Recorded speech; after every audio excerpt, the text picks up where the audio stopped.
Então, pessoal, dentro desse contexto da revisão, o que eu sempre aconselho para o aluno é o seguinte: quando você vai estudar para a prova, né, eu sempre falo, o aluno peca, né, por estudar a disciplina ou a matéria, né, visando somente a proficiência, visando somente a prova, né, independente da prova que você for fazer.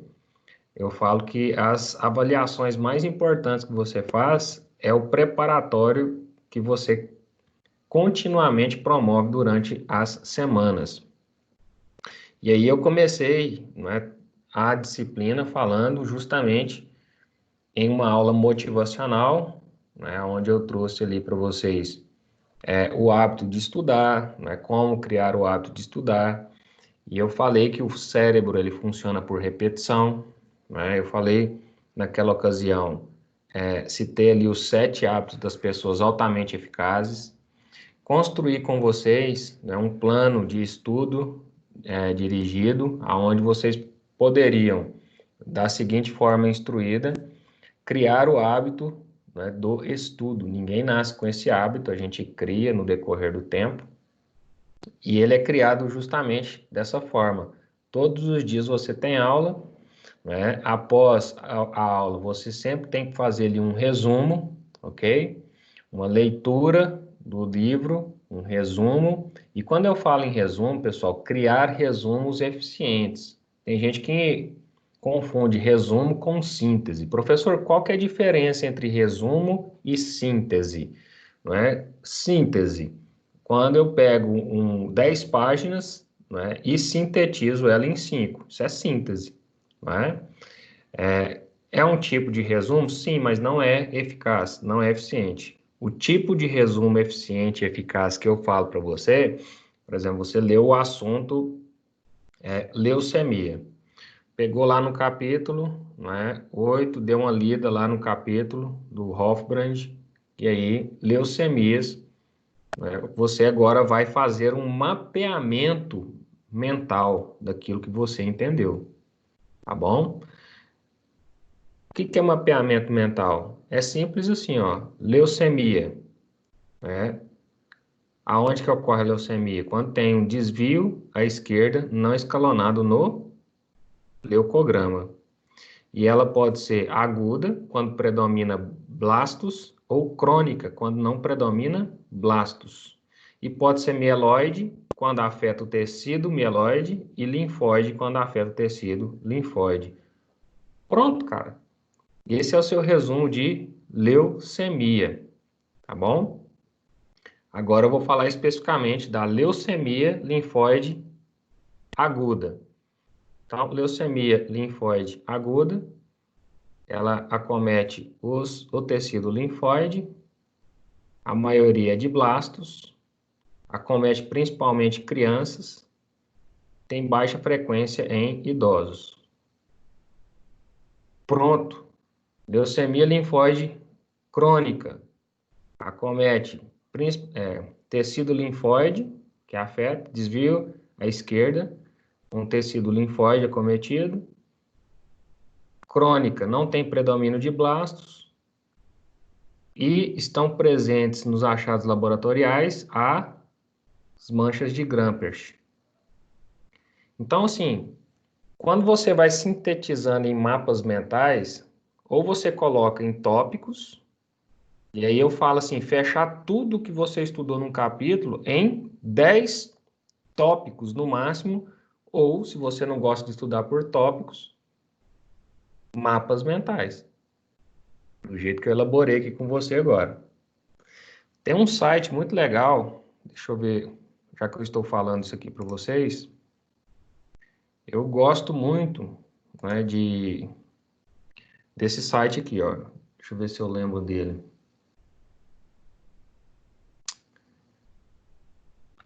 Mind Master. Acho que é esse aqui mesmo, Mind Master. Deixa eu ver.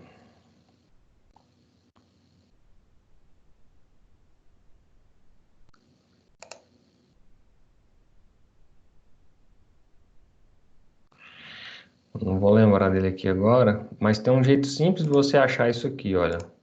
Como fazer mapas mentais. Então, elaborar mapas mentais.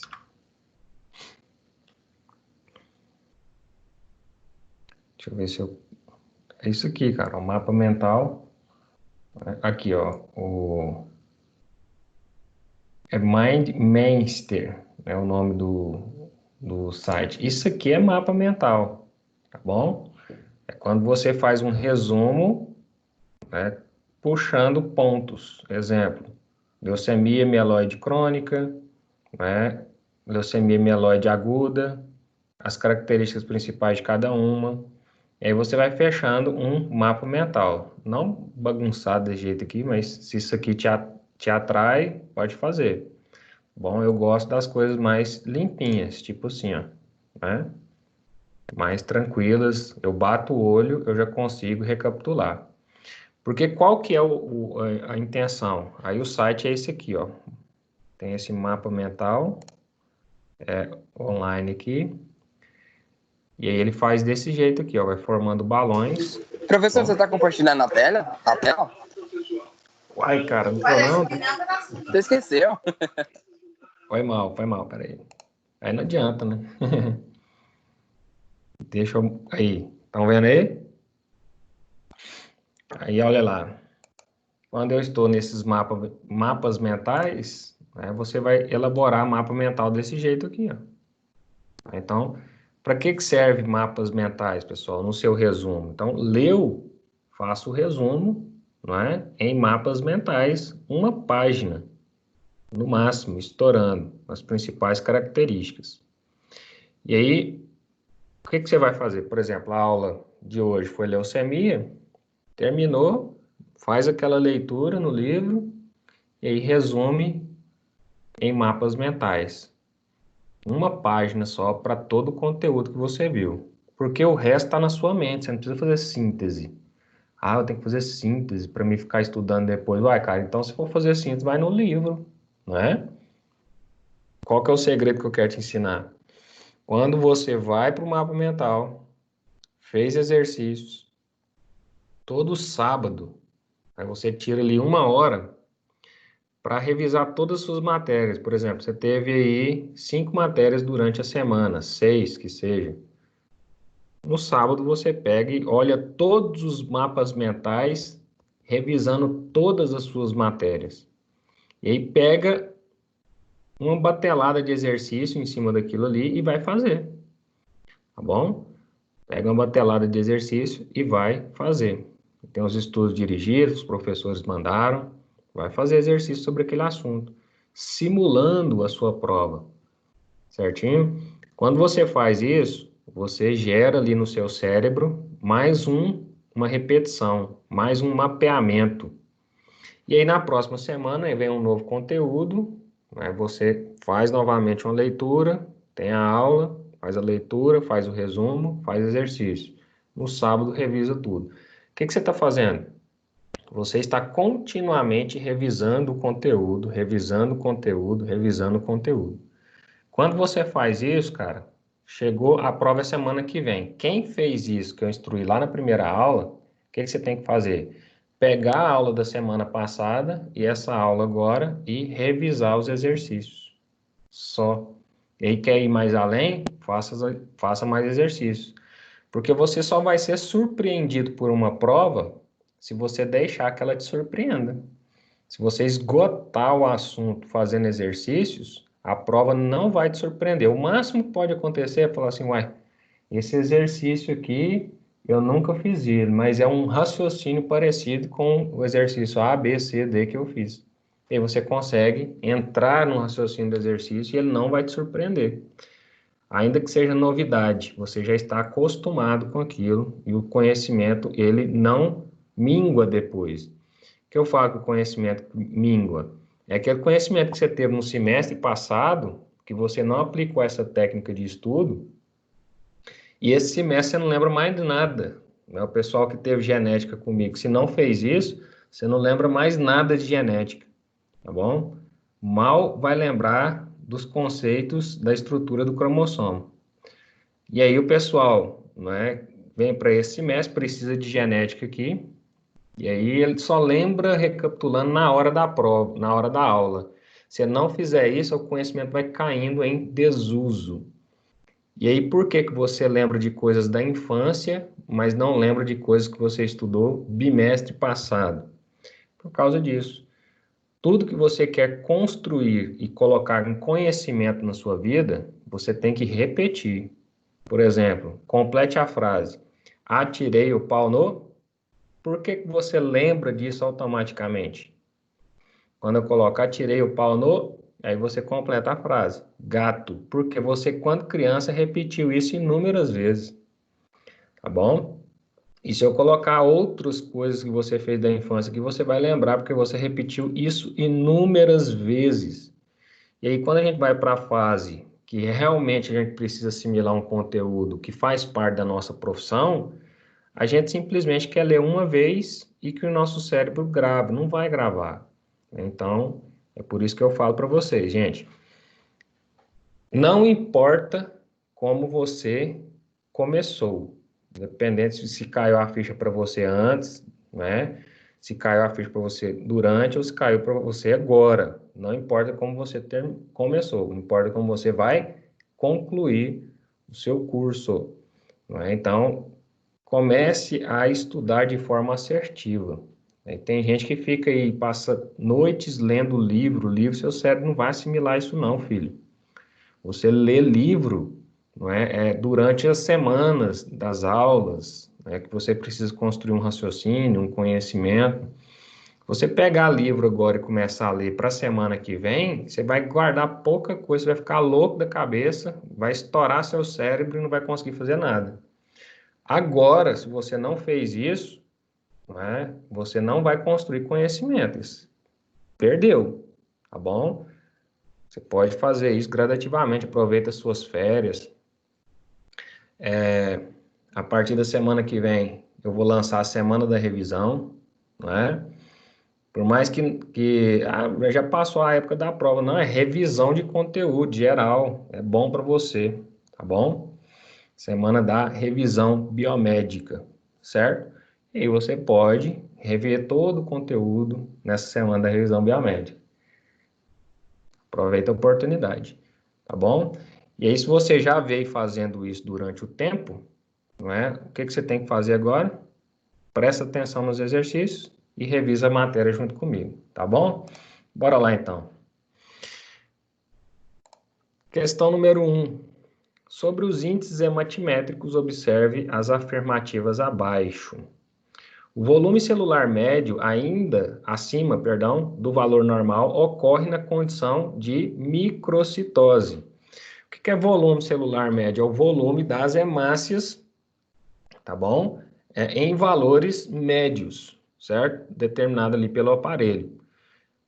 E aqui é colocado como índice hematimétrico. Então, VCM, volume celular médio, quando ele está acima do normal, isto ocorre na condição de macrocitose e não de microcitose, tá bom? Então, número 1 é falso. Número 2, o CHCM. O que é o CHCM? É o índice hematimétrico que a gente utiliza para ver se a hemácia está ou não com hipocromia. Então, o CHCM, que é a concentração de hemoglobina corpuscular média, tá bom? Como que eu calculo o CHCM? Eu vou pegar ali a hemoglobina vezes 100 e dividir pelo hematócrito, tá bom? E aí eu tenho o valor do CHCM, que é um valor normal de 31 a 35. Abaixo de 31, a pessoa está com hipocromia. Entre 31 e 35 está normocrômico. E acima de 35 é erro laboratorial, excetuando-se o caso das anemias hemolíticas, né? E aí, se a pessoa estiver especificamente com esferocitose hereditária, aí sim pode ter uma CHCM acima de 35. Mas caso normal, é erro laboratorial. Então, o CHCM abaixo do valor normal ocorre na condição de hipocromia? Sim. Então, 2 é verdadeira.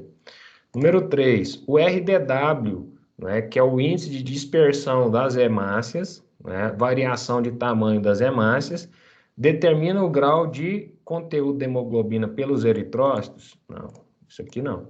Tá bom? O que determina o grau de conteúdo de hemoglobina pelos eritrócitos é o CHCM, tá bom?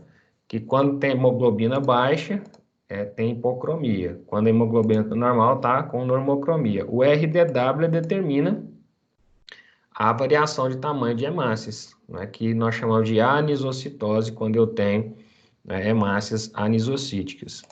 E aí, eu sempre gosto, por isso que eu peço para vocês, desenhem, porque isso ajuda a fixação. Então, olha só, anisocitose, tá bom? O que é anisocitose? Quando a hemácia está com variação do tamanho, tá bom? Então, olha lá, anisocitose, pega aqui, né, e olha. Então, isso aqui é uma anisocitose. Você percebe claramente, eu gosto das imagens, aqui dá para ver beleza, olha. Você percebe claramente a variação do tamanho das hemácias. Então, esse RDW aqui está acima de 15, porque o normal do RDW é de 11 a 14,5. Acima de 15, você já começa a ter variações do tamanho das hemácias. Essas variações ocorrem quando tem anemia carencial, não é? Vocês viram nessa situação da anemia carencial.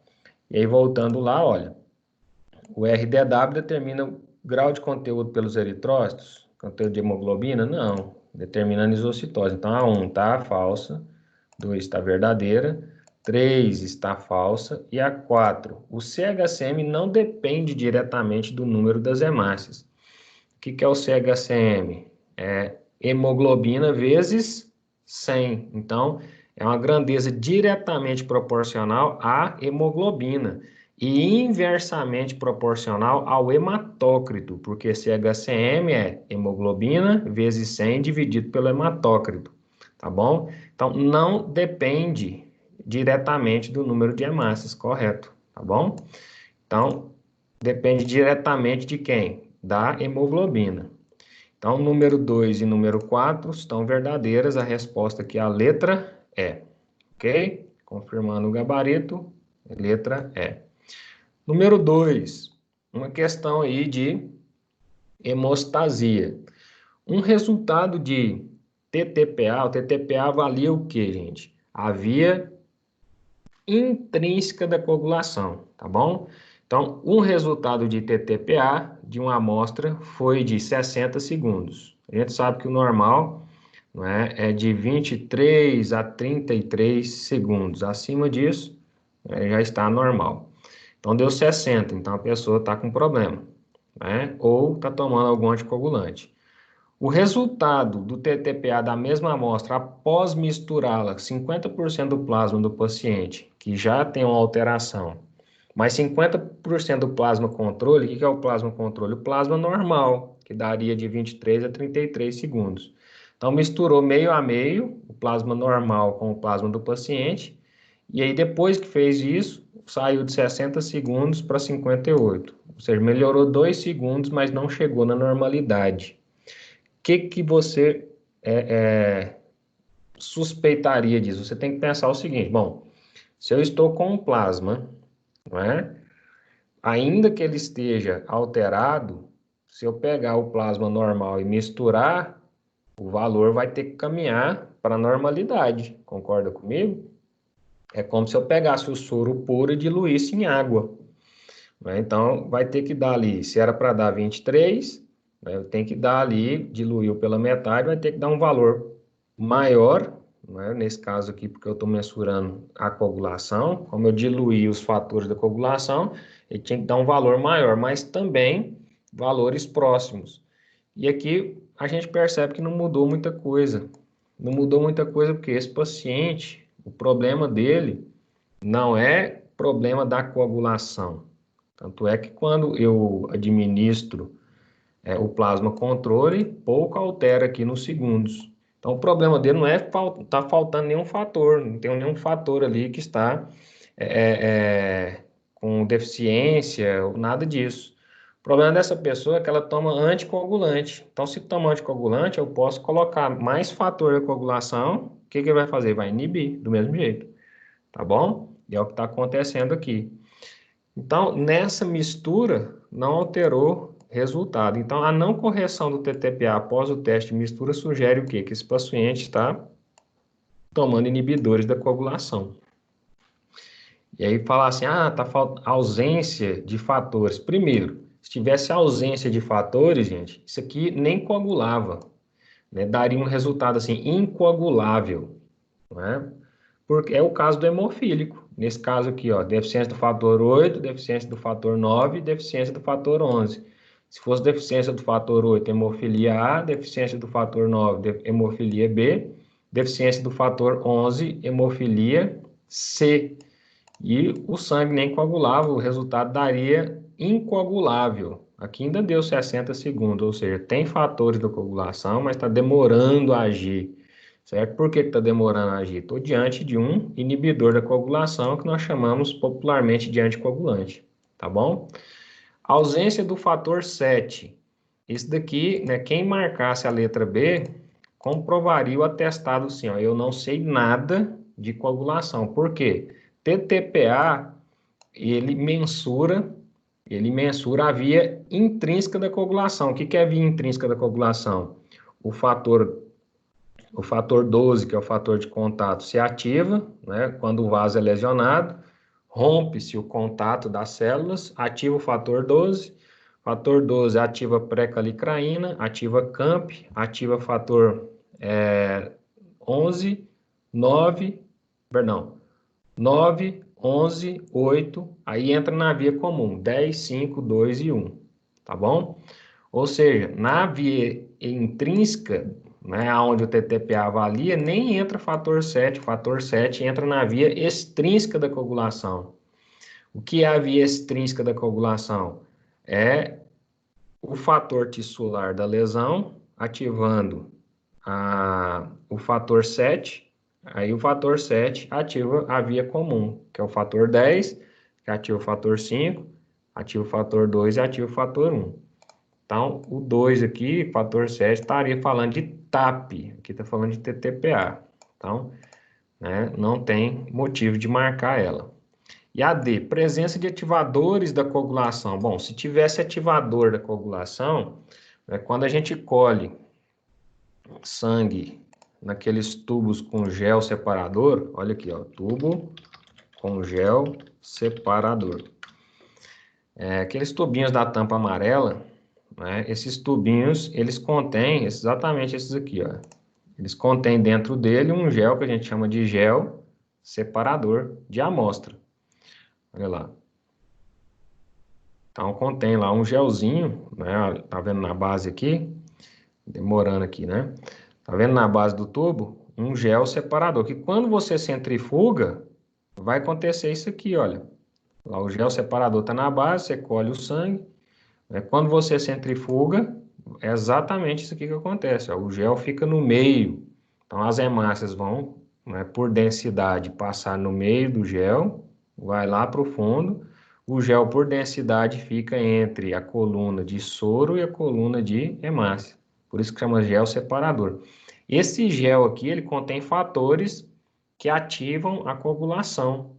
Porque nessa situação que você colheu o sangue nesse tubo, é para coagular. Olha lá, o sangue está coagulado. O gelzinho, ele tem fatores que ativam a coagulação, para coagular mais rápido, para você separar mais rápido e fazer o exame mais rápido possível. Então aqui está coagulado, olha, virou o tubo e o sangue está aqui, ó, preso, coagulado. Então esse gelzinho aqui tem ativador da coagulação, tá bom?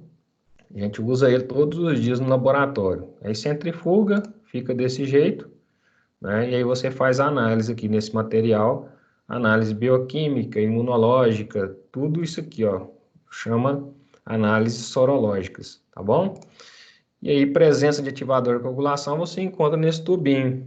É por isso que não pode fazer, é por isso que não pode fazer, né, o tempo de coagulação.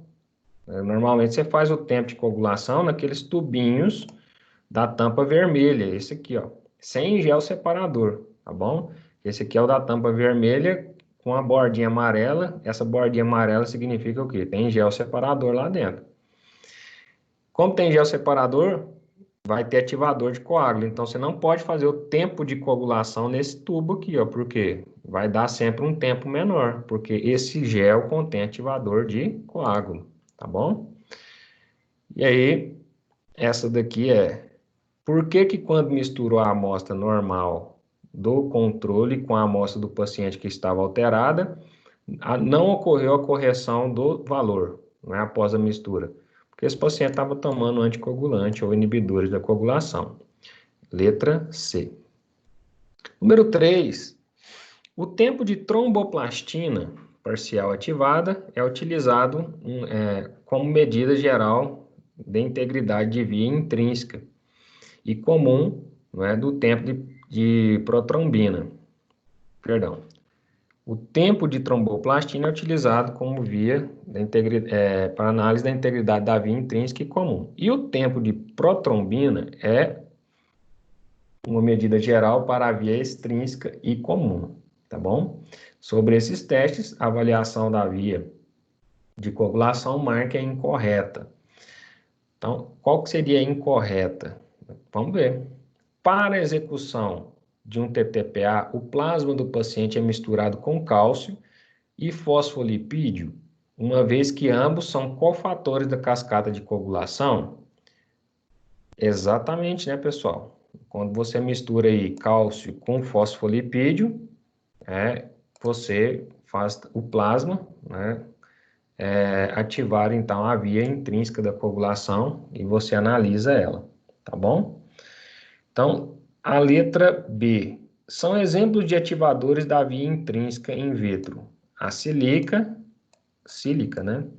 Caulin, selite ou ácido elágico. Estes são ativadores da via intrínseca.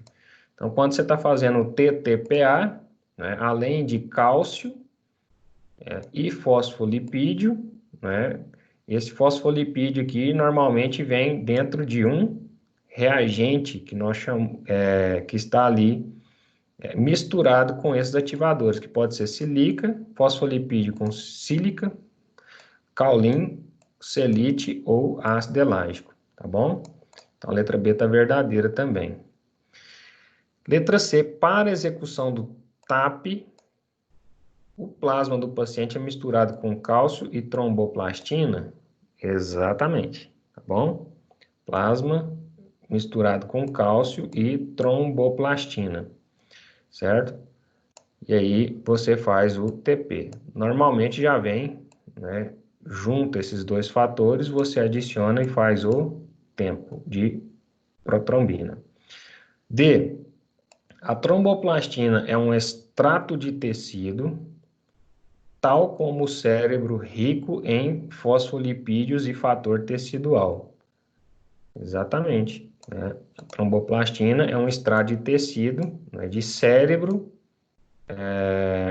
de coelho, de macaco, né, de cobaia, que é rico em fosfolipídio tecidual. E aí, como eu preciso de fosfolipídio para ativar o TTPA, né, junto com um desses ativadores aqui, o reagente vem junto, misturado, fosfolipídio com esses ativadores. Aí você mistura isto com o plasma do paciente, depois adiciona cálcio, e aí faz a análise da via intrínseca por esse exame.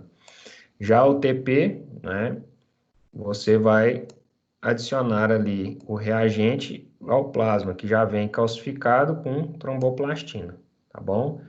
Então, à medida que você adicionou ali, já está avaliando a via extrínseca da coagulação. E aí, a tromboplastina é um extrato tecidual, né, de cérebro. Então, se é um extrato tecidual, é só você analisar. Para ativar a via extrínseca da coagulação, ativa-se o fator 7 na presença de fator tissular, não é isso? Da onde que vem o fator tissular? Fator tecidual, né? Ou fosfolipídio, vem dos extratos teciduais presentes na tromboplastina que você compra ali, certo? E aí, letra E, uma deficiência do fator 7 está associada ao prolongamento do TTPA. Então, essa é a questão errada, porque a gente sabe que o TTPA analisa a via intrínseca da coagulação, e a via intrínseca da coagulação não tem fator 7. Quem tem fator 7 é a via extrínseca, que é analisada pelo TP, certinho? Número 4, residência multiprofissional aí. A figura a seguir é um histograma de distribuição de plaquetas, né? Então, o que é histograma? É esse gráfico aqui, né, onde analisa por um fator de dosagem, o aparelho vai dosando ali por fluxo, por citometria de fluxo, ele mensura o tamanho, a quantidade das plaquetas, tá bom? E aí o tamanho ele mensura em fentolitros.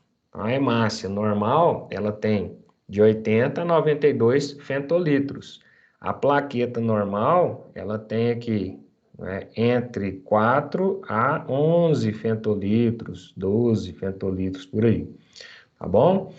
E aí esse é o quadro de plaquetas normais. Você percebe que a maioria das plaquetas desse paciente, né, totalizando aí 100%, a maioria está dentro da normalidade. Uma baixa porcentagem aqui, né, de 20%, encontra nessa faixa, menos de 20% encontra nessa faixa que eu tenho macroplaquetas, tá bom? Professor, o que seria, né, macroplaquetas? Quando você fala assim, macroplaquetas, eu não consigo enxergar isso não. Então vamos lá. Macroplaquetas. Normalmente quem apresenta macroplaquetas na Constituição, tem até um videozinho lá no canal do Residente Biomédico, depois vocês assistam lá. O nome é esse aqui, hemácias, macroplaquetas e agregados plaquetários, tá bom? Só digitar aqui, ó, ele está bem posicionado. Macroplaquetas, já é o segundo videozinho aqui da situação, tá bom? E aí, olha só, macroplaquetas. Quando você coloca em imagens, você observa exatamente isso. Olha lá, quando eu tenho plaquetas acima de 12 fentolitros, tá bom? E aí eu tenho plaquetas grandes ou plaquetas gigantes. Para você ter uma ideia do que seria isso, olha o tamanho dessa plaqueta. Ela está quase do tamanho de um linfócito, cara. Ela está do tamanho de uma hemácia, né? Então, isso é macroplaqueta, tá, gente? E aí, para você comparar com plaquetas menores, né, porque eu digitei aqui macroplaquetas, mas para plaquetas menores seria o quê?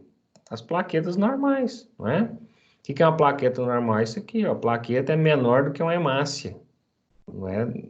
Aquela plaqueta que a gente viu lá, ela está do tamanho de uma hemácia, olha essa aqui, ó, praticamente, quase do tamanho de uma hemácia. Então, isso é macroplaqueta, está correlacionado, né, a quadros ali de trombose ou propensão à trombose. E algumas pessoas têm isso, né? Então, isso aqui é um histograma de distribuição de plaquetas, aonde a gente vê no histograma o PDW. O que é o PDW? O PDW é a grandeza que mensura a variabilidade das plaquetas, assim como o RDW mensura a anisocitose de eritrócitos, o PDW mensura a anisocitose de plaquetas.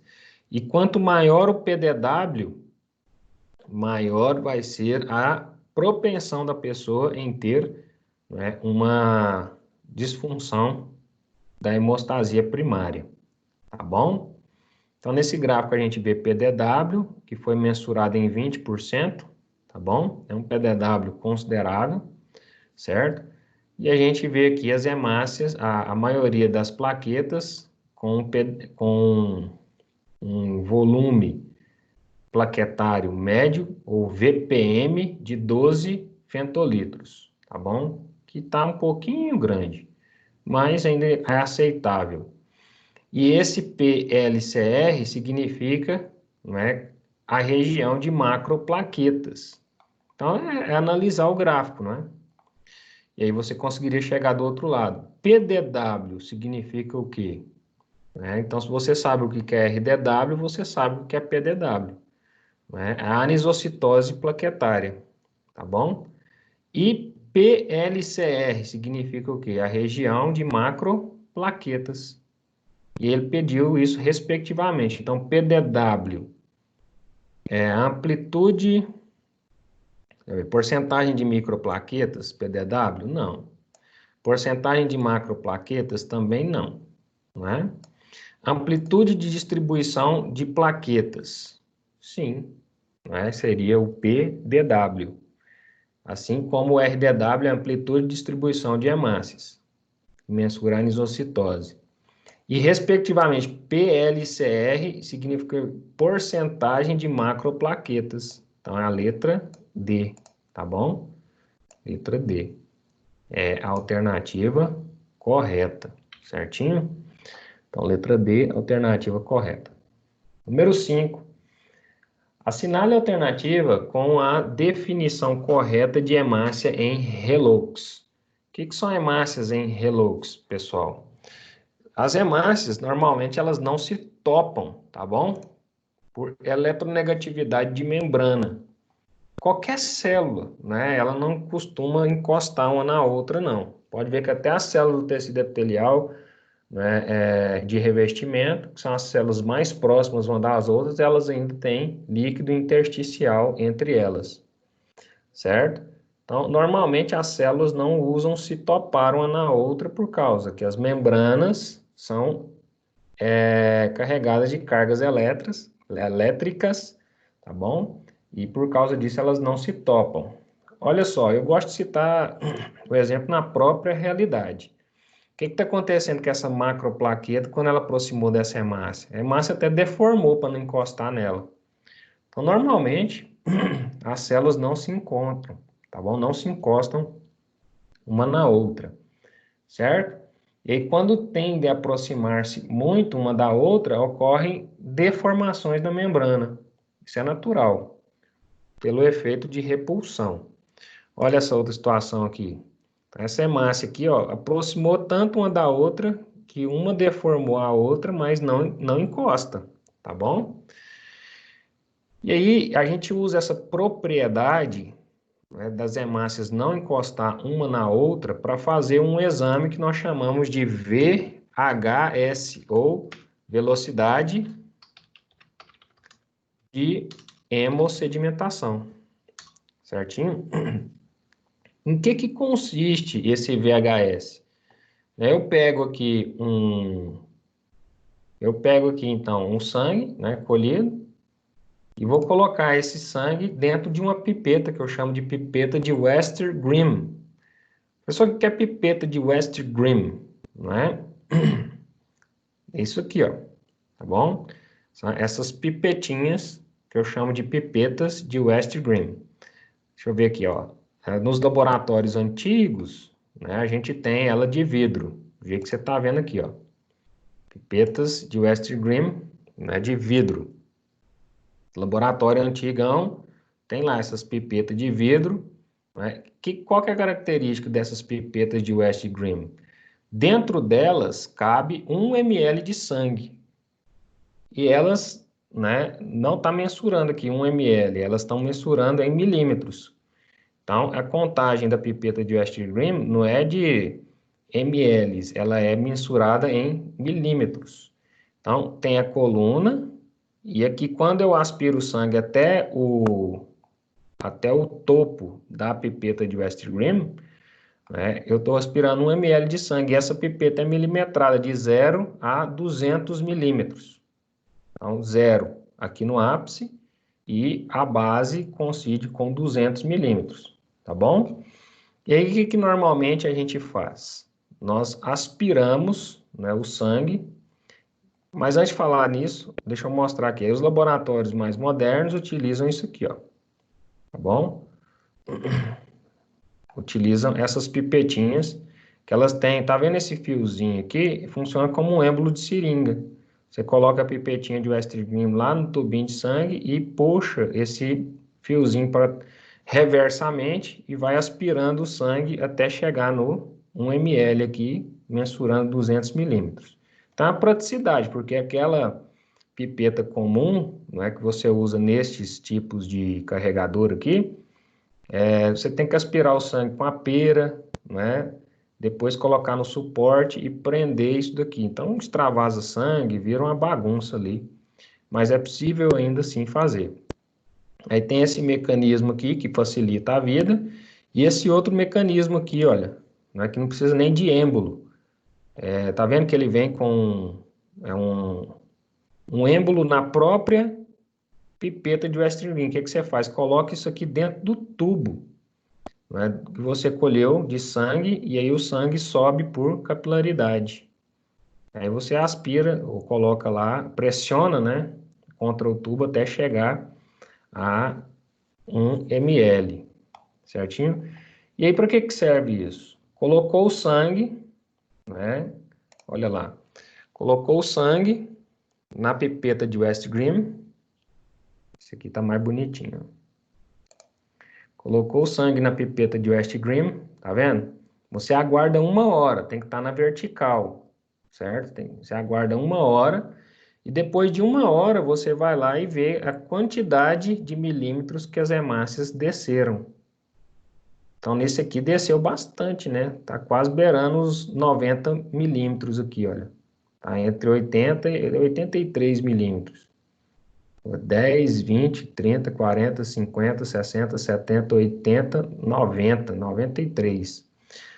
E aqui, olha, só desceu 20 milímetros. Aqui só desceu, ó, 10, 15 milímetros, tá bom? Então, professor, por que que varia assim? Tem paciente que desce muito, a velocidade de hemossedimentação é maior, e tem pacientes que a velocidade de hemossedimentação é menor. É justamente porque, como as hemácias são carregadas na membrana de cargas elétricas negativas, o que vai acontecer? Hemácia com hemácia não se topa. E aí, quando eu coloco elas na vertical, pela lei da gravidade, elas vão sedimentando. Só porque o normal do ser humano é sedimentar de 2 a 15 milímetros. Que nem nesse aqui, ó, tá 16, já tá patológico, certo? 16 aqui já é patológico, certo? Olha aqui o normalzinho, ó. Vou mostrar isso aqui para vocês. Tá vendo esse aqui? Depois de 1 hora, ele sedimentou aqui uns 4 milímetros. Ainda tem uma bolinha aqui, né? Mas sedimentou aqui uns 4 milímetros. Isso aqui é normal. Aqui já é patológico. Aqui deve ter uns 20 milímetros. Aqui 40, mais ou menos. Né? E aí tem a pipeta milimetrada para você ainda notar isso. Então, quando você pega um resultado de VHS, você vê lá, VHS 2 milímetros a 15 milímetros está normal. VHS acima disso é patológico. Porque como as hemácias não se topam uma na outra, em 1 hora, ela só vai descer essa coluna aqui até 15 milímetros no máximo. Se descer mais, tem alguma coisa que está isolando eletricamente essas hemácias para que ela desça mais na hemossedimentação. E o que é isolante elétrico, gente? São as imunoglobulinas. Então, quando você está em resposta inflamatória, você produz PCR, proteína C reativa, que é uma proteína do complemento. Você produz imunoglobulina IgM, imunoglobulina IgG. Isso é isolante elétrico. Então, quanto mais resposta inflamatória você tiver, mais as hemácias vão descer. Isto se o seu hematócrito estiver normal, porque às vezes o sangue da pessoa está diluído, está tomando soro intravenoso, aí o hematócrito, o VCM, perdão, o VHS vai dar normal, vai dar alterado, porque o sangue está diluído. Mas como que você mata a charada? Olha para o hematócrito. O hematócrito está baixo, essa pessoa está com anemia ou está com hemodiluição. E aí o VHS vai dar alto. E o médico, e você tem que soltar o resultado que está ali. O médico vai interpretar desse jeito que eu estou te falando. Bom, esse VHS deu alto porque o sangue dessa pessoa está hemodiluído ou ela está com alguma anemia. E ele vai ver isso no eritrograma. Agora, quando o VHS, o hematócrito está normal, a pessoa não tem anemia e o VHS desce muito, o que está fazendo essas hemácias aproximar é justamente o aumento das imunoglobulinas que vem por uma resposta inflamatória. Então, a velocidade de hemossedimentação, ela aumenta nessas situações, certinho? E aí, uma outra situação que você encontra são as hemácias em relox. Ô, professor, Oi, queria fazer uma pergunta. faça. Nesse caso aí, cada tubo é um paciente? Isso. Aqui é cada um desse é um paciente. Cada tubinho desse aqui, cada pipetinha é um paciente. Tá bom? E como que é feita assim a identificação para ter uma identificação? Você faz assim individual ou você faz um grupo de? Não, tem identificação. Na base do suporte aqui, olha, você prega a etiquetinha lá, Ah, tá? Então, esse vidrinho aqui, na base do suporte lá, tá o nome dele, tá bom? Esse outro é um outro paciente e na base do suporte está o nome dele.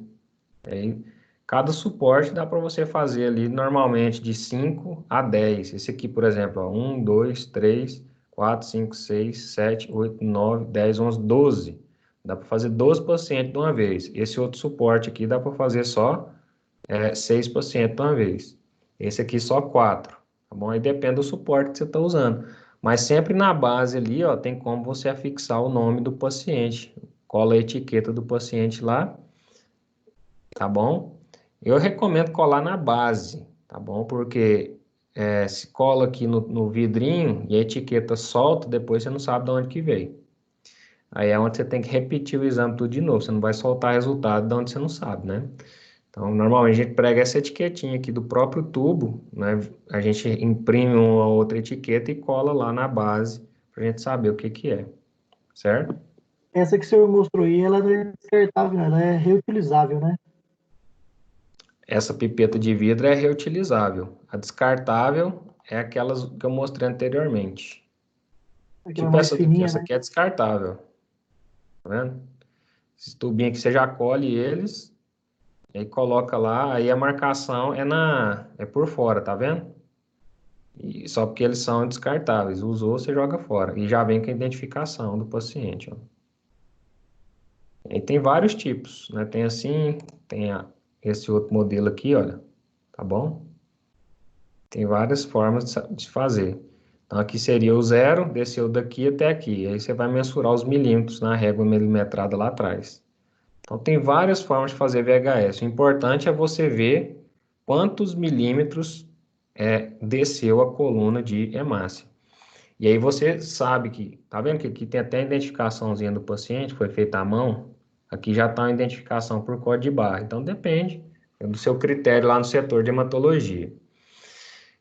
E aí, pessoal, nessa situação, né, quanto maior acima de 10 ou de 15 milímetros, maior vai ser a concentração de anticorpos ou proteínas inflamatórias no meu soro. Então, esse paciente aqui está mais inflamado do que esse aqui está normal praticamente, ó. Desceu só um pouquinho, esse aqui tá, né? Desceu bastante. Então, esse aqui tem mais proteínas inflamatórias do que esse. Então, VHS ou velocidade de sedimentação das hemácias, ela mensura a quantidade, não é que ela mensura, ela é um exame inespecífico que aponta, olha, se tem VHS aumentado é porque tem resposta inflamatória em andamento. E aí, aproveitando o mesmo raciocínio, que as hemácias não se topam uma na outra, né, quando eu tenho essa resposta inflamatória, eu tenho essas hemácias encostando, quase encostando uma na outra, ó, formando, né, parecendo que tem um empilhado de moedas. Isso aqui são hemácias em relox, tá vendo?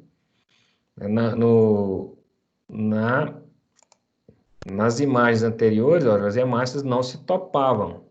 Aqui, como tem uma resposta inflamatória em andamento, olha, as hemácias até empilharam uma em cima da outra quando você fez o esfregaço. Isso daqui é uma situação, né, que remete à resposta inflamatória. Então, com base nesses dois conhecimentos, agora a gente vai fazer um de VHS, mas esse número 5 aqui, ó, assinale a alternativa com a definição correta de hemácias em relux. Hemácias com pequenos corpúsculos de inclusão, né, decorrente de restos nucleares de mitose anômala. Isso daqui é corpúsculo de Raul-Joly, né?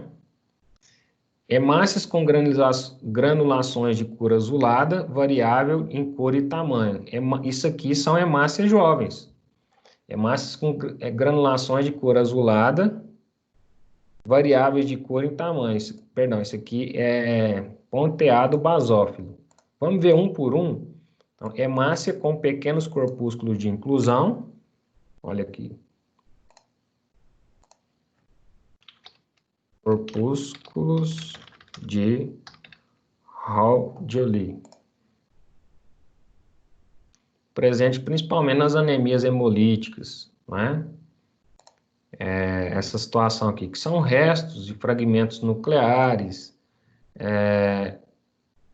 de inclusões citoplasmáticas. Então, quando a hemácia apresenta esses pontinhos, né, dentro dela, olha lá, que está bem definido, ó, pontinho dentro da hemácia. Isso aqui é uma inclusão eritrocitária, não é? Olha lá. Ah, professor, mas isso aí é plaqueta. Eu vou te mostrar a diferença de uma plaqueta, né, por um corpúsculo de Raul-Joly. Essa imagem também é embaçada, deixa eu pegar essa outra aqui. Olha aqui, corpúsculos de Raul-Joly, tá vendo a inclusão eritrocitária dentro da hemácia, certo? E a plaqueta, olha, a plaqueta fica de fora, certo? De vez em quando você encontra uma plaqueta em cima da hemácia, mas é muito raramente, né? E mesmo assim, plaqueta é até maior do que um corpúsculo de Raul-Joly e mais densa. Você vê que o corpúsculo de Raul-Joly, ele é fragmentos nucleares, né? Agora aquele outro lá, ponteado basófilo. Ponteado basófilo.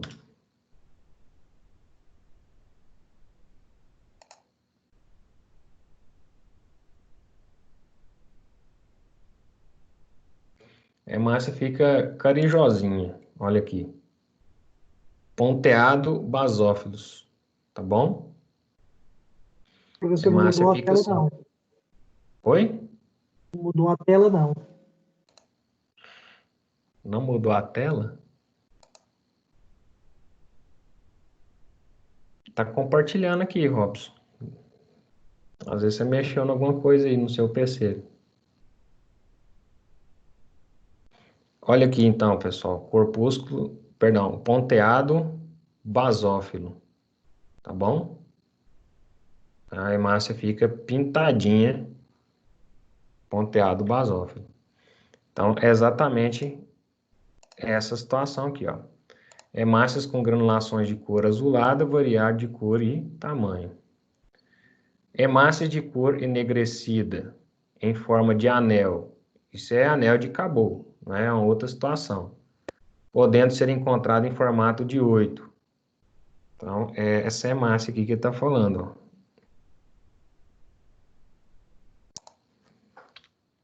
Anel de Cabot.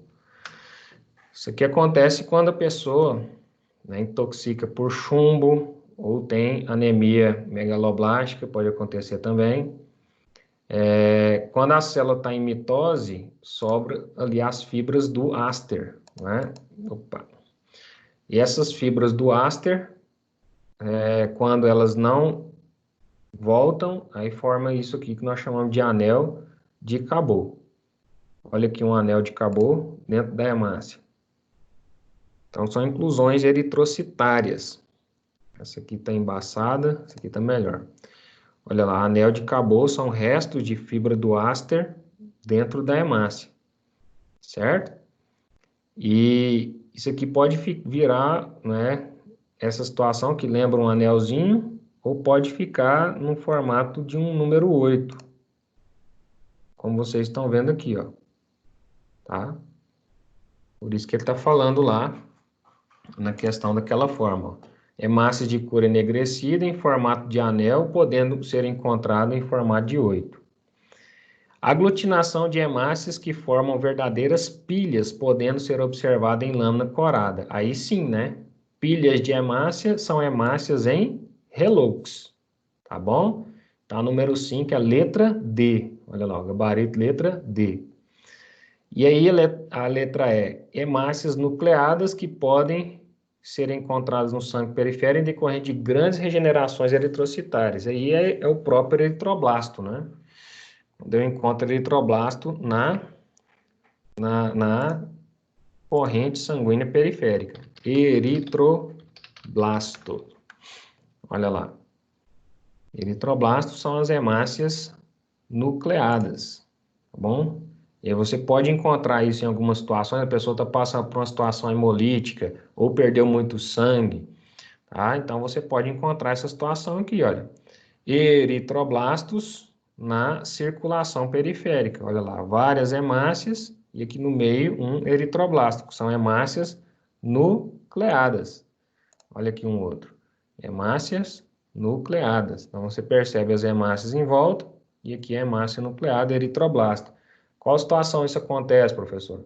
Acontece, né, em situações de anemia severa, perca de sangue severo ou anemias hemolíticas. Número 6. O esfregaço sanguíneo é uma técnica-chave na realização do hemograma. Por isso, na sua padronização, deve ser mandatória em laboratórios de hematologia a coloração de esfregaço sanguíneo. E a coloração do esfregaço sanguíneo, pessoal, ela é feita com qual corante? Né? O corante de Leishman. A gente utilizou lá nas primeiras aulas práticas, né, o corante de Leishman, tá bom? E é justamente o corante hematológico. Brometo de etídio é um corante que a gente utiliza em biologia molecular para fazer eletroforese, né, de DNA ou eletroforese de RNA.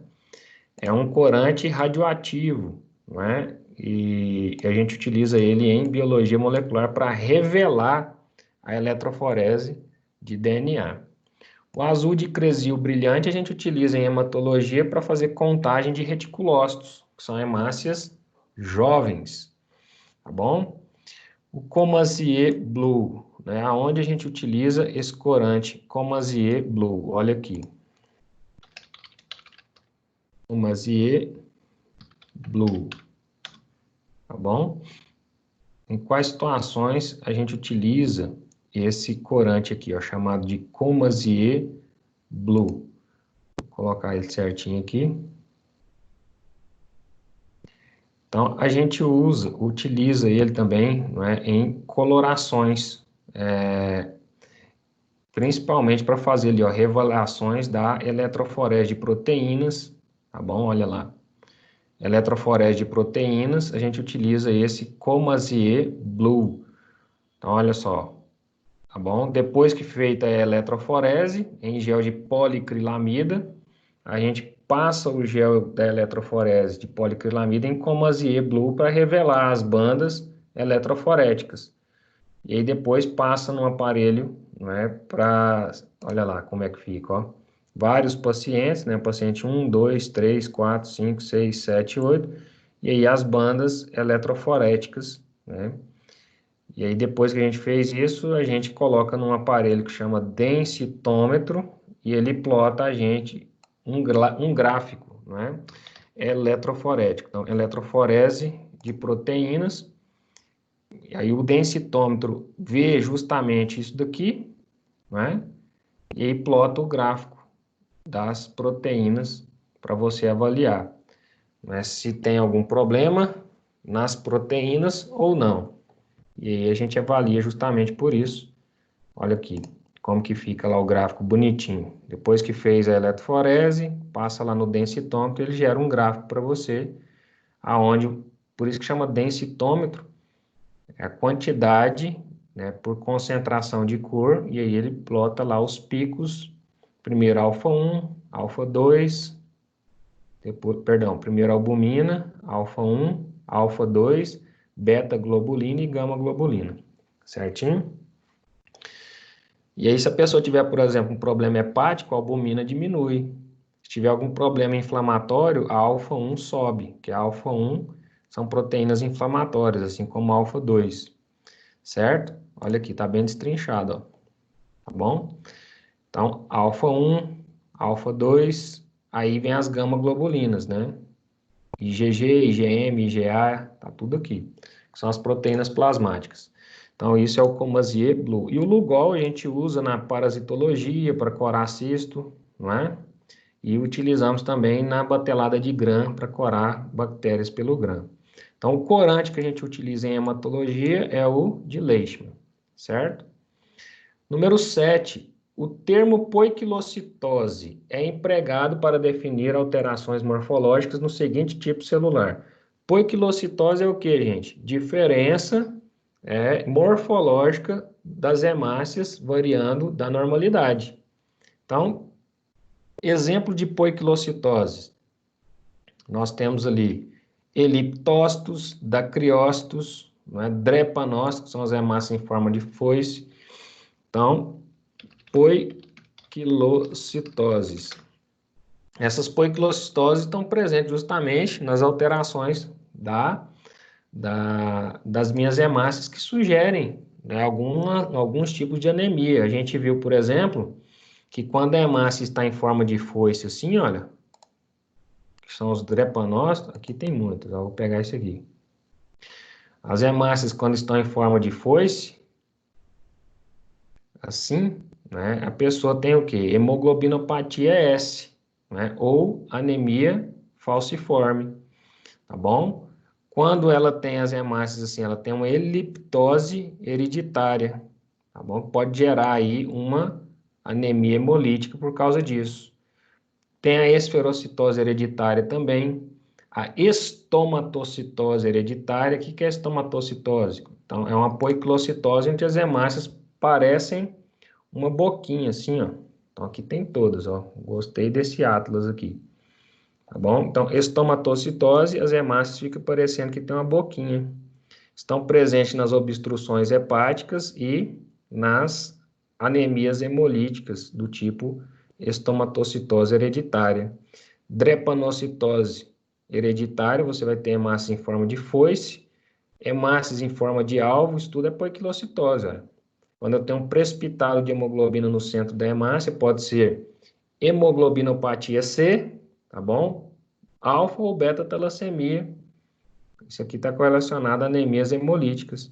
Esferocitose hereditária, quando a hemácia vira uma esfera. Eliptocitose hereditária, gerando anemias hemolíticas. E dacriócito, formas de gotas, presente nas anemias carenciais. Tá bom?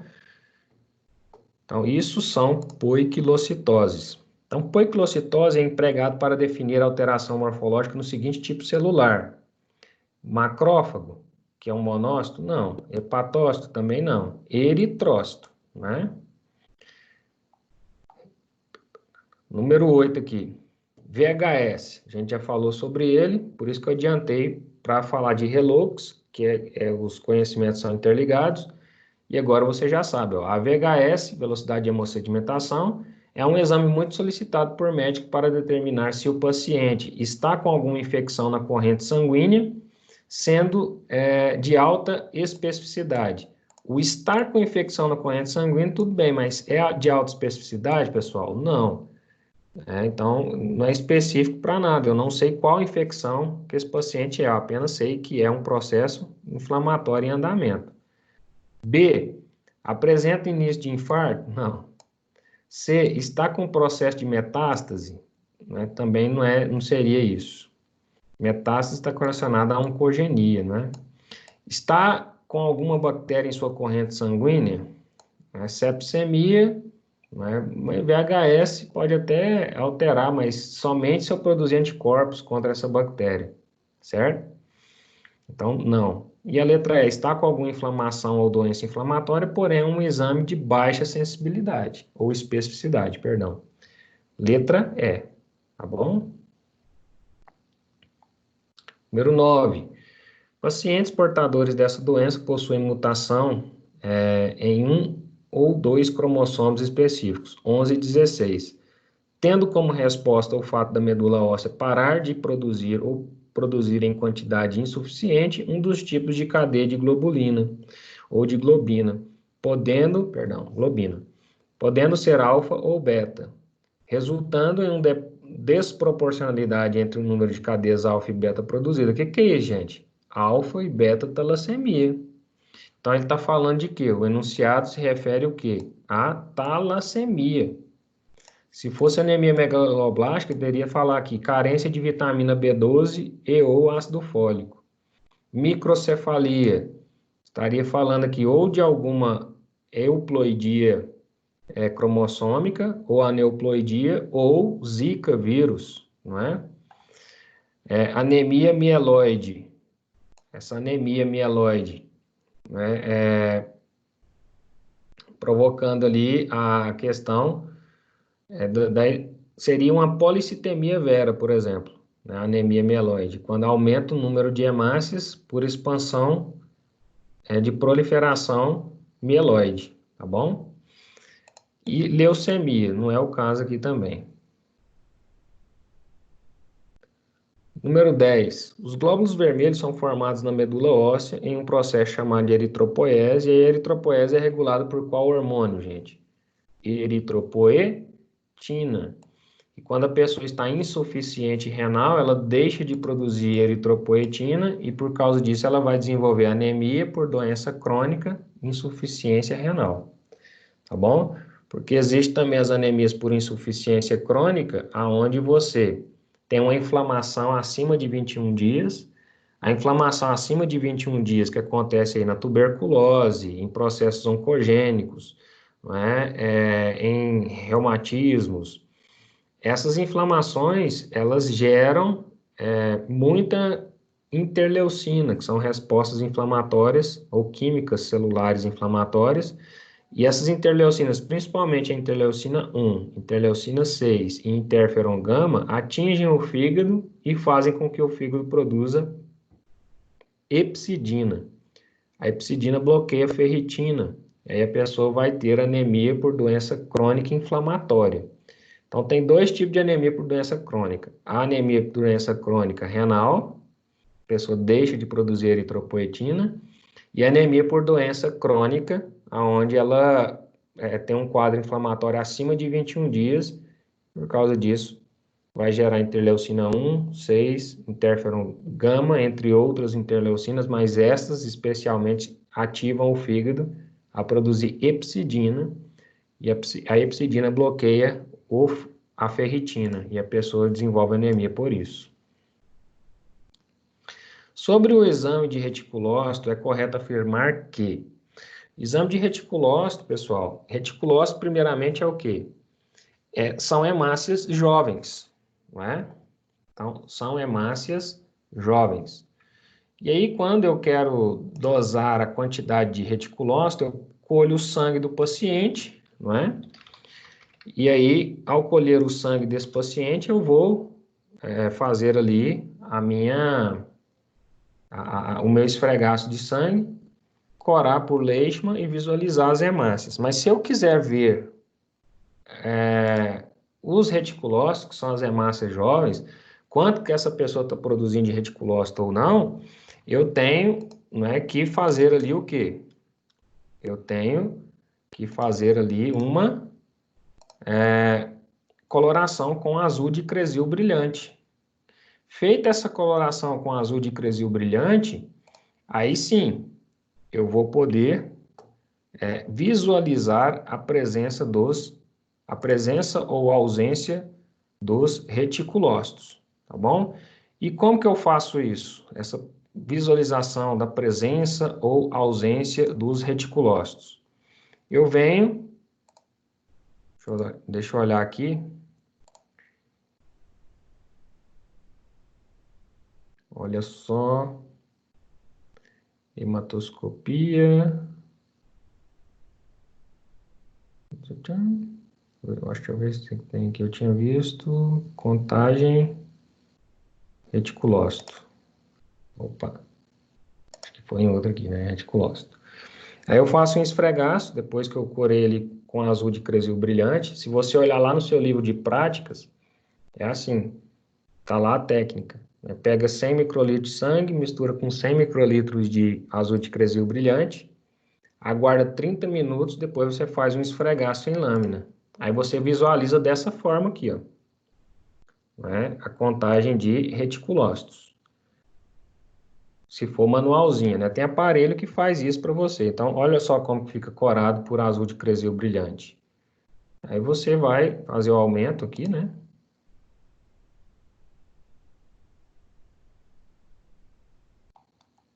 Deixa eu aumentar aqui 1000 vezes.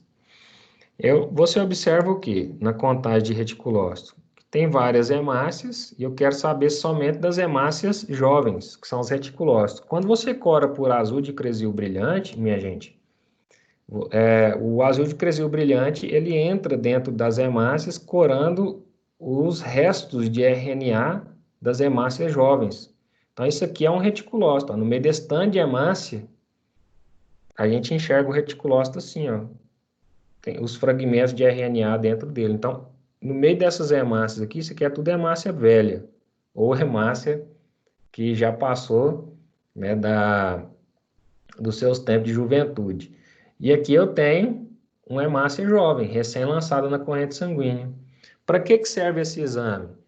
Para eu saber se eu, primeiro, estou renovando as minhas hemácias, porque a gente sabe que as hemácias elas têm uma vida média de 120 dias, não é? E todo dia, então, você tem hemácia morrendo e tem hemácia entrando no lugar para substituir. As hemácias que estão entrando no lugar para substituir, a gente observa ela por essa coloração de azul de Cressil brilhante, né, que você observa ali, então, a formação do reticulócito. Então, eu observo que esse paciente aqui, ele está regenerando o reticulócito, não é? Então, o normal é esse reticulócito, essa contagem está entre 0,5% a 2,5%. Ou seja, de todas as hemácias aqui existentes, né, tem que estar de 0,5% a 2,5%. Então, como você faz essa contagem? Né? Primeiro, você precisa ali de quadrantes, né? E aí, olha só, mesmo no microscópio, você pode dividir lá o microscópio, eu tenho objetivos que tem esses quadrantes aqui, né? Você divide lá e conta as hemácias que tem aqui tudo, olha, né? Vamos supor, contei todas essas hemácias, vamos fazer uma estimativa aqui, 1, 2, 3, 4, 5, 6, 7, 8, 9, 10, 11, 12, 13, 14, 15, 16, 17, 18, 19, 20, 1, 2, 3, 4, 5, 6, 7, 8, 9, 31, 32, 34, 35, 36, 37, 38. Vamos arredondar para 40. 40 vezes 1, 2, 3, 4, 5. 1, 2, 3, 4, 5. Então, 5 vezes 5, 25. 40 vezes 25, você tem quantas hemácias aqui? Rapidamente, só para a gente fazer a estimativa. Você vem na calculadora.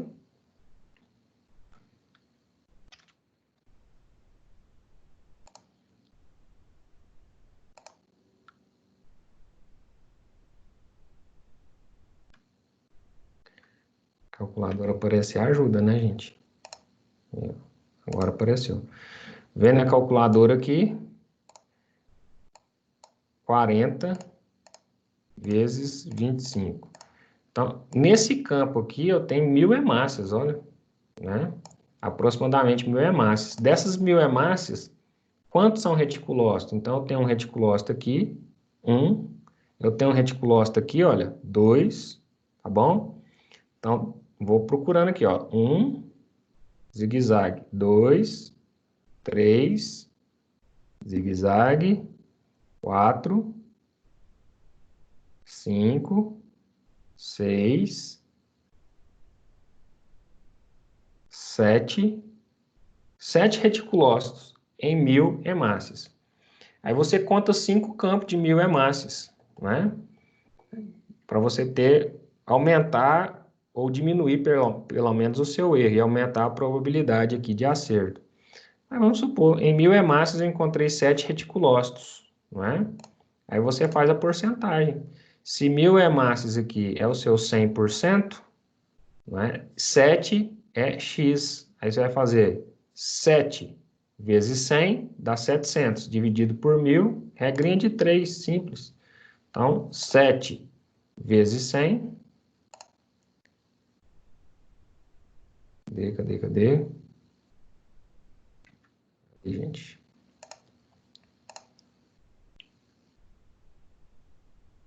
Sete vezes 100, 700. Opa, olha lá. 700 dividido por 1.000. Eu tenho 0,7. Aí, voltando naquela análise, qual que é a quantidade normal de reticulócito? De 0,5 a 2,5%. Aqui, né, deu 0,7, não é? Então, se deu 0,7%, isso corresponde, né, dentro da normalidade. Esse paciente aqui está dentro da normalidade, tá bom? 0,7% está dentro da normalidade. Se tivesse muito reticulócito aqui, né, esse paciente estaria anormal, certo? Deixa eu ver aqui se tem, né, dentro dessas análises, acho que só tem essa aqui. Mas quando tem muito reticulócito, aí os campos ficam cheios. Então, quando você observa o reticulócito, como você viu aqui comigo agora, quando está dentro da normalidade, serve para avaliar se o paciente, né, não está com aplasia de medula, por exemplo. Às vezes a medula não está transformando, ele está com aplasia de medula, o reticulócito vai dar 0. Se estiver dentro da normalidade, está tudo certo. E se estiver acima de 2,5%, professor, significa que esse paciente está em eritropoese acima do normal. Agora você tem que avaliar por quê. Essa eritropoese está acima do normal porque o paciente perdeu sangue. Ah, então está justificado. Essa eritropoese está acima do normal porque o paciente está com anemia. Ah, então está justificado. Né? Essa eritropoese aqui está acima do normal, o paciente não tem nada. Né? Ah, ele subiu nas altitudes. Ah, então está justificado. Policitemia das altitudes. Então, serve para você avaliar. Um insuficiente renal crônico, como que estaria a contagem de reticulócito dele? 0. Tá bom? Ele não produz eritropoetina, como que ele vai formar reticulócito? Um paciente com anemia por doença crônica inflamatória, como que estaria o reticulócito dele? Tendendo a 0, abaixo de 0,5. Um paciente com anemia hemolítica, está hemolizando mais do que o normal, como que estaria a eritropoese dele? Acima do normal, então a reticulócito daria aumentado. Então é para isso que serve o exame de reticulócito. Então, embasado nisso, é solicitado quando se quer determinar se a população de glóbulos vermelhos pela medula óssea não está ocorrendo em excesso e para esclarecer o mecanismo de diferentes tipos de doença alérgica. Tem nada a ver com alergia, né, gente? Letra B. A contagem de reticulócito é utilizada para determinar se a medula óssea está respondendo de modo adequado às necessidades do corpo na produção de hemácias e para esclarecer o mecanismo de diferentes tipos de anemia. Isso aí. A gente não acabou de falar? Reticulócito aumentado é quando está respondendo a eritropoese, diminuído quando estou caminhando com aplasia. Então, é para ver se a medula está ou não respondendo e determinado tipo de anemia vai responder ou com mais eritropoese ou com menos eritropoese. Se eu tenho anemia carencial, eu não consigo formar hemoglobina, meu reticulócito vai estar como, gente? Né? Vai estar diminuído, certo? Então, depende do grau da anemia, e aí eu posso verificar isso aí. Letra B, tá bom? É o gabarito aí, ó. Letra B. Ô, professor, Fala, Robson. deixa eu te fazer uma pergunta. Essa tagem, ela é feita manual? Ela pode ser feita manual, do jeito que eu te ensinei, só porque aqui eu ensinei bem rápido, né? Eu só contei um campo, tinha 1.000 hemácias, e nesse 1.000 campo eu achei 7 reticulócitos, certo? Mas na vida real a gente conta 5 campos, tá bom? E nesses 5 campos a gente anota. Primeiro campo, 1.000 hemácias, 7 reticulócitos. Segundo campo, 500 hemácias, 2 reticulócitos. Depois você soma tudo e o seu valor total de hemácias corresponde ao seu 100%. E o valor de reticulócito corresponde a X. Faz a regra de 3, você encontra a porcentagem. Isso é o manual. Está lá no seu livro no seu manual de hematologia prática, contagem de reticulócito, como que ela é feita. Aí, para fazer automatizado, existem automações que fazem isso? Sim, existem automações hoje que já contam as hemácias e já contam também os reticulócitos, tá bom? Obrigado. Número 12. Inclusive, pessoal, depois vai lá no meu canal, deixa eu ver se está liberado aqui. Lá tem novos parâmetros reticulocitários, tá bom? Lá no meu canal. Enquanto vai carregando aqui, eu vou passando para frente. Agora eu mostro. Número 12. Assinale a alternativa correta em um indivíduo adulto, saudável, sem doença hemolítica, né, ou hemoglobinopatias. A hemoglobina que se deve aparecer em maior quantidade em uma eletroforese de hemoglobina é a... Qual que é a hemoglobina normal de um adulto normal, gente? Hemoglobina A1, tá bom? Hemoglobina A1. A hemoglobina A2, ela pode estar presente em até 4%, tá bom? Então, um adulto normal, ele tem de 96 a 98% de hemoglobina A1, de 2 a 4% de hemoglobina A2, hemoglobina fetal de 0 a 2%, hemoglobina S, só se ele tiver anemia falciforme, né, gente? Para ter hemoglobina S. E hemoglobina C, só se ele tiver anemia com hemoglobinopatia C. E aí, aproveitando para recapitular isso, hemoglobinopatia S, que dá origem à anemia falciforme, é quando há uma mutação pontual no cromossomo 11, olha o mapa mental, né? Pega lá e faz anemias, hemoglobinopatias, hemoglobinopatia S, alteração no cromossomo 11, que dá origem à cadeia beta, certo? E dessa cadeia beta, eu vou ter a troca de um ácido glutâmico por uma valina, na posição 6. Gera hemoglobinopatia S. Qual que é o problema dessa hemoglobina? Ela transporta oxigênio normalmente, mas quando vai transportar CO2, ela polimeriza em forma de foice, aí dá origem ao drepanócito. E aí essa hemácia em forma de foice, imagina isso passando na microcirculação. A hemácia normal, ela já tem um diâmetro de 8 micras, tá? A hemácia normal, ela já tem um diâmetro de 8 micras. Quando ela vai passar na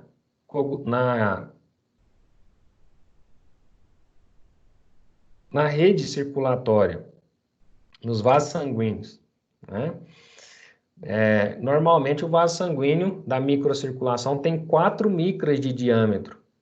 Então, uma hemácia apresentando 7 a 8 micras para passar num capilar de 4 micras, ela tem que se desdobrar toda. Tá bom? É por isso que ela é bicôncava, nem tem núcleo, porque ela se achata e passa do outro lado. Agora imagina uma hemácia falciforme passando numa microcirculação. Vai entupir, vai ocluir vaso, vai haver hemólise, vai haver eventos tromboembolíticos, tá bom? E aí é onde gera os transtornos da anemia falciforme, ok? Hemoglobinopatia C também é uma alteração pontual no cromossomo 11, que dá origem à cadeia beta de globina. Na mesma posição 6, só porque ao invés de trocar de um ácido glutâmico por uma valina, como acontece na hemoglobinopatia S, eu troco um ácido glutâmico por uma lisina. E aí eu tenho a formação da hemoglobinopatia C. E aí dá origem principalmente àquela poiquilocitose em forma de alvo, que a gente viu, que nós chamamos de codócito ou células em alvo, tá bom? Que é justamente essa hemáciazinha aqui, olha, que eu apresento uma célula em alvo, depósito de hemoglobina cristalizada no centro da hemácia, certo? Então, a hemoglobina normal do ser humano é a hemoglobina A1, tá? 13. Os aparelhos automatizados para a realização do hemograma têm por base os princípios o princípio da impedância e citometria de fluxo, certo? Princípio da impedância e citometria de fluxo, certo? Impedância. Lembra que eu falei que as células são carregadas por cargas?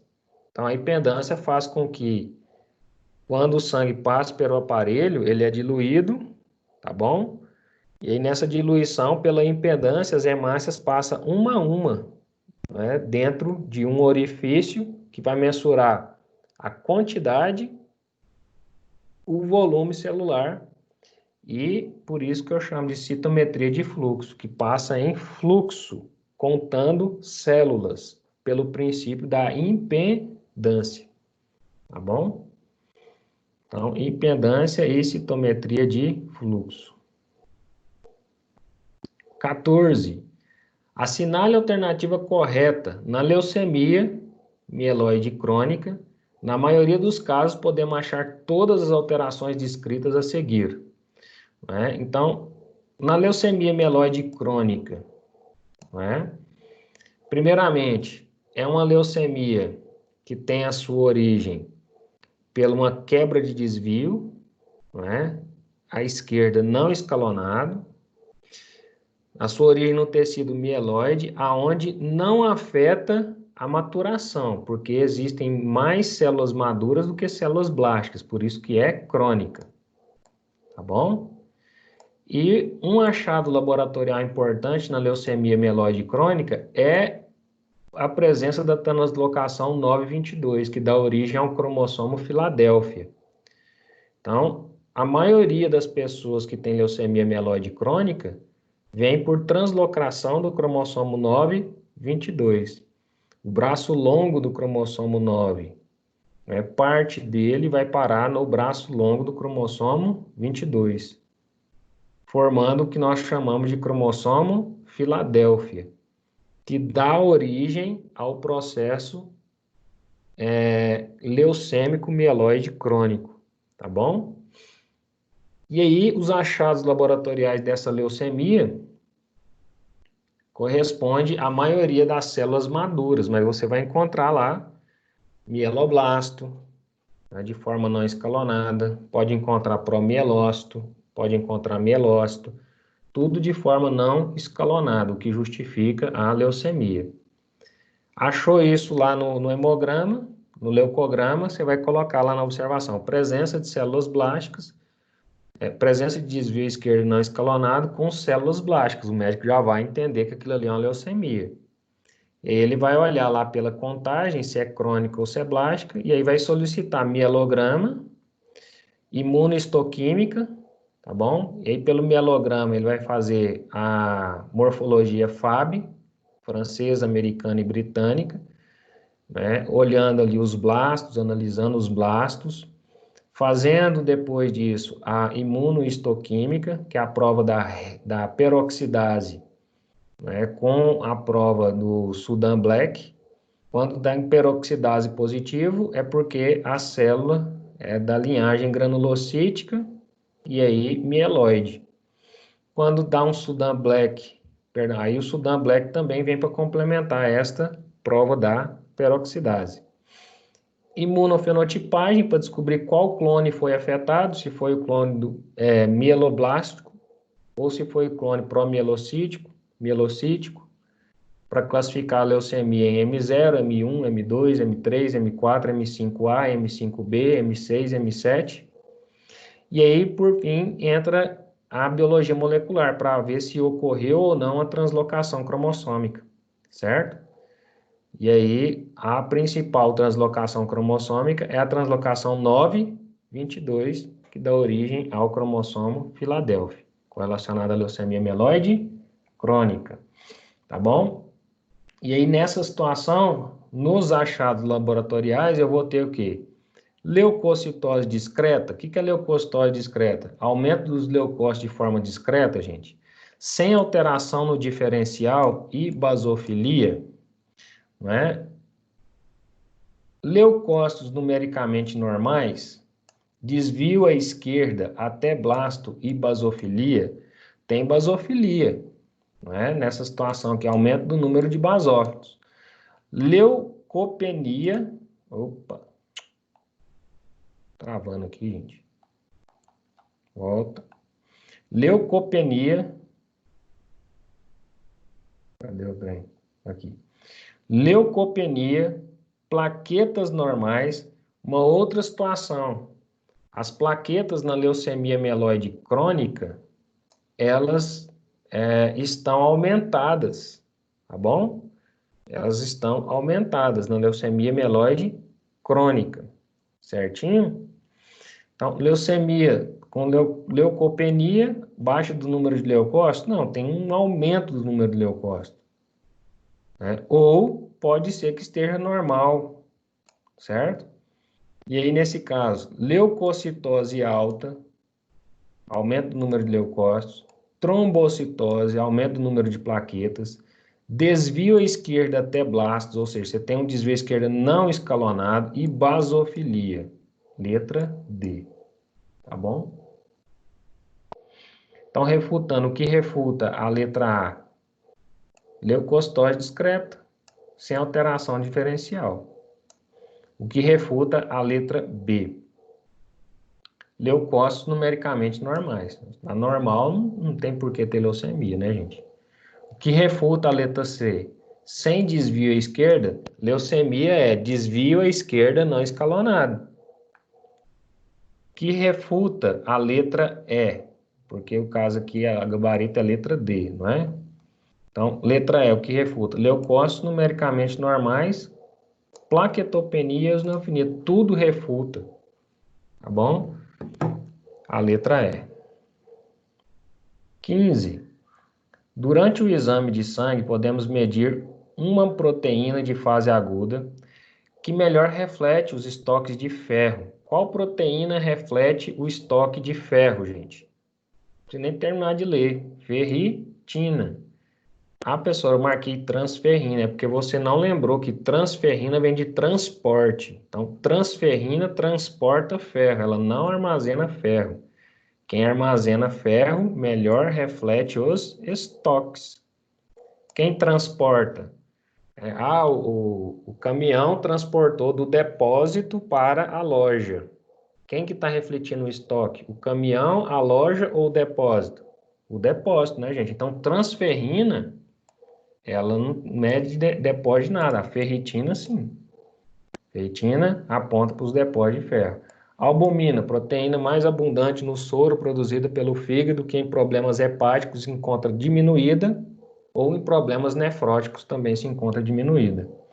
Hematócrito, quando você pega o sangue, roda num tubo capilar, né, você tem o microhematócrito, que corresponde à parte volumétrica ocupada pelas hemácias, tá bom? E sideroblastina. Ai, ai. Sideroblastina, né, vem de siderócitos, né? Siderócito está relacionado à anemia sideroblástica. Relembrando, o que é anemia sideroblástica? É aquela anemia onde a pessoa não tem ferro, mas não consegue converter o ferro férrico em ferro ferroso nas mitocôndrias para adicioná-lo no anel porfirínico. E aí acaba acumulando ferro nas hemácias, fica aquela formação de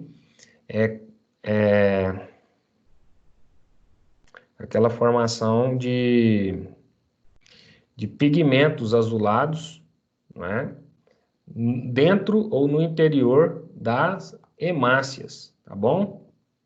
Olha lá. Siderócitos, formando isso aqui, ó, siderócitos. Siderócitos ou sideroblastos. Sideroblastos quando são eritroblastos, né? E siderócitos quando são os eritroblastos, né, com a presença de hemosiderina. Olha aqui, ó. Aí você forma aquela mesma coloração, né, de azul de cresil brilhante, você enxerga isso aqui, ó. Os eritroblastos com depósitos de hemosiderina.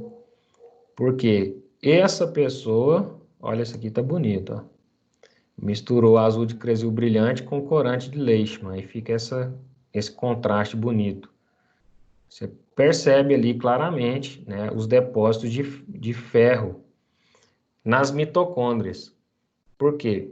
Para formar o anel porfirínico, a hemoglobina, perdão, eu tenho que adicionar o ferro ao anel porfirínico.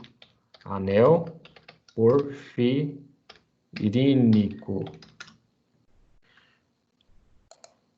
É justamente esse anelzinho aqui, ó. Tá bom? Olha, tá vendo? No interior do anel porfirino, ele é assim, ó. Ele é aberto, o anel porfirino. Aí vem a mitocôndria, converte o ferro 3+ em ferro 2+. E aí ele entra dentro do anel porfirínico, tá bom? E aí esse anel porfirínico, né, compõe ali a cadeia de globina, alfa e beta. E cada cadeia tem um átomo de ferro com anel porfirina. Então, dentro de uma molécula de hemoglobina tem 4 anéis porfirinas e 4 átomos de ferro.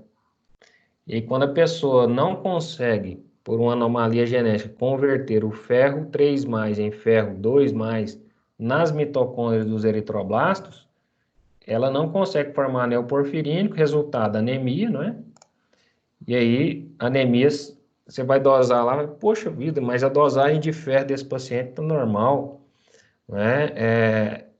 A ferritina está normal, não tem carência ferropriva, e aí você vai observar, né?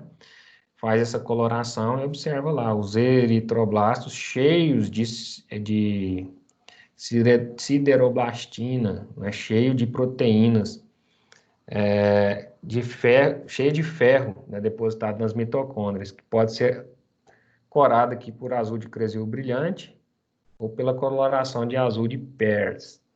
Aí você observa isso aqui, ó, tá?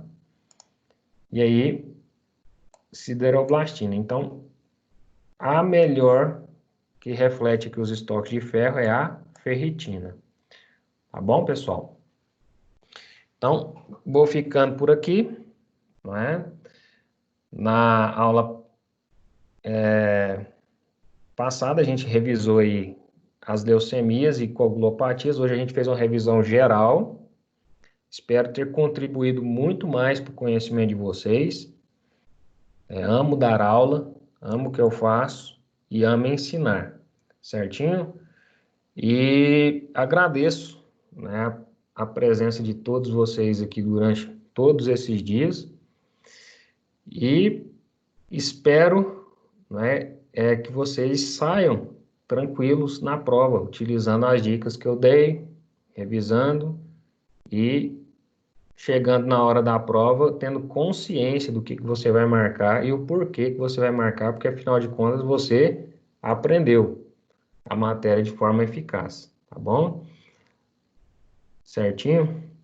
E aí, pessoal, algumas coisas dá para a gente fazer na prática, não é?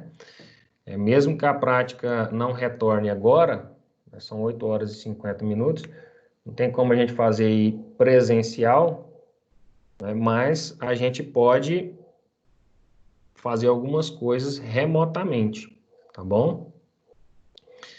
E agora eu abro para perguntas e vou começar aqui uma aula prática remota com vocês, tá bom? Daquilo que dá para ser feito remoto, certo?